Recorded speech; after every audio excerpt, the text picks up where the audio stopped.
Seperti inilah suasana hiruk-pikuk pasar tradisional Ciampea, Kabupaten Bogor pada hari Senin kemarin saat berlangsungnya tradisi munggahan menyambut datangnya bulan Ramadan. Tingginya kebutuhan masyarakat akan bahan masakan untuk memenuhi kebutuhan makan pada malam pertama sahur membuat pasar Ciampea membludak oleh warga yang hendak berbelanja. Membludaknya warga di pasar tradisional setiap momen munggahan seperti ini memang tak bisa diantisipasi ataupun ditahan. Akibatnya kemacetan arus lalu lintas di depan pasar tak dapat dihindari. Para pengendara pun terjebak macet selama 1 hingga 2 jam.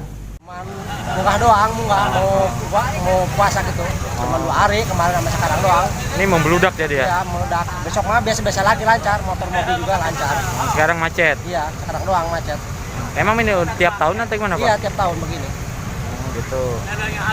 Untuk harga sendiri gimana Pak nih? Harga apanya? Harga ayam? Ayam 50, 45. Ya motornya kepanasan ngebul. Karena Dulu istirahat.